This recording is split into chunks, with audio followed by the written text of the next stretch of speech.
আসসালামু আলাইকুম। আশা করি সবাই ভালো আছেন। আপনারা টেলিগ্রামে অ্যাকাউন্ট করতে গেলে অনেকেই যে সমস্যাটা ফেস করেন সেটা হচ্ছে টেলিগ্রামে অ্যাকাউন্ট করতে গেলে কোড আসে না, ভেরিফাই কোড আসে না। বিশেষ করে যারা বাংলা লিঙ্ক সিম ইউজ করেন তাদের ক্ষেত্রে এই সমস্যাটা সবথেকে বেশি ভাই। তো এটার সমাধান কি? আমি আজকে তাই দেখানোর চেষ্টা করব। তবে তার আগে ২টা জিনিস আপনারা খেয়াল করবেন। যখন টেলিগ্রামে অ্যাকাউন্ট খুলতে যাবেন, যখন কোডের জন্য অ্যাপ্লাই করবেন, তখন ওখানে যদি লেখা আসে ব্যান, ব্যান বা ইনভ্যালিড, তাহলে কিন্তু ওই সিম দিয়ে আর আপনি টেলিগ্রামে অ্যাকাউন্ট খুলতে পারবেন না। আর যদি এই ২টা না আসে, কিন্তু কোড আসে না, সেক্ষেত্রে এটার সমাধান কি? চলুন দেখাই দেই। আমি বেশ কয়েকটা প্রসেস আপনাকে দেখাই দেবো। আপনার প্রত্যেকটা প্রসেস ফলো করে দেখবেন যে কোনটা আপনার কাজে লাগে। প্রথমে আপনার মোবাইলের সেটিং অপশনে চলে যাবেন।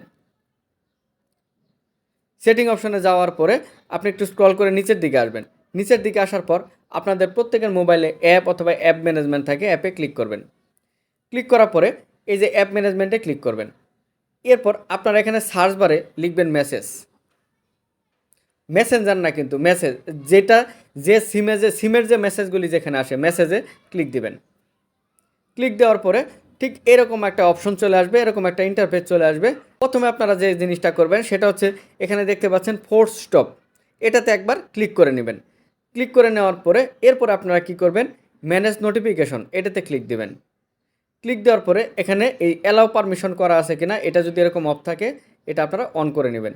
এরপরে আবার ব্যাগে চলে যাবেন। ব্যাগে আসার পরে আবার পারমিশনে ক্লিক দিবেন। পারমিশনে ক্লিক দেওয়ার পরে আপনার এখানে যে প্রত্যেকটা জিনিস আছে, যেমন ক্যামেরাতে ক্লিক করে এই যে অ্যালাউ অনলি ওয়াইল ইউজ অ্যাপ, এটা আছে কি না এটা দেখে নেবেন। যদি এটা ডোন্ট অ্যালাউ থাকে সেক্ষেত্রে আপনারা এটা অ্যালাউ করে দিবেন। এইভাবে এখানে প্রত্যেকটা জিনিস এই যে অ্যালাউ করে দিবেন, যাতে অ্যালাউ থাকে। ডোন্ট অ্যালাউ যেটাতে আছে এটাতে অ্যালাউ করে দিবেন। দেখেন আমার সবগুলি কিন্তু অ্যালাউ করা আছে, আপনারা এইভাবে অ্যালাউ করে দিবেন। অ্যালাউ করে দেওয়ার পরে এরপরে আপনাদের ব্যাগে চলে যেতে হবে। ব্যাগে চলে আসার পর আবার এই মেসেঞ্জারে আসবেন।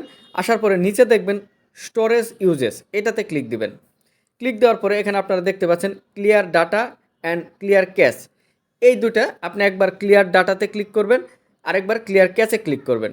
ক্লিয়ার ক্যাশে ক্লিক করার পরে এরপরে আপনি কোডের জন্য ট্রাই করে দেখতে পারেন, আশা করি হয়ে যাবে। এরপরেও যদি না হয় সেক্ষেত্রে আপনারা কী করবেন, গুগল প্লে স্টোরে চলে যাবেন। পরবর্তী স্টেপ, গুগল প্লে স্টোরে যাওয়ার পরে এখানে লিখবেন ভিপিএন। ভিপিএন যে কোনো একটা ভিপিএন আপনারা নামায় নেবেন। এখানে টার্বো ভিপিএন আছে, তার ওয়ান ভিপিএন আছে, সুপার ভিপিএন আছে, যে কোনো একটা ভিপিএন নামায় নেবেন। প্রথমে আপনি যে কাজগুলি দেখালাম সেটিংয়ে গিয়ে ওই কাজগুলি করবেন। এরপর একটা ভিপিএন নামায় ভিপিএনটা কানেক্ট করে দেন আপনারা ট্রাই করে দেখতে পারেন, আশা করি আপনাদের এটা সমাধান হয়ে যাবে। আর যদি তারপরও সমাধান না হয় সেক্ষেত্রে ফাইনাল যে সমাধানটা সেটা হচ্ছে আপনার মোবাইল রিসেট দেওয়া। রিসেট দেওয়া মানে কিন্তু সব রিসেট দেওয়া না, অ্যাপগুলি রিসেট দেওয়া। আপনারা যদি অ্যাপগুলি রিসেট দেন সেক্ষেত্রেও সমাধান হওয়ার সম্ভাবনা আছে।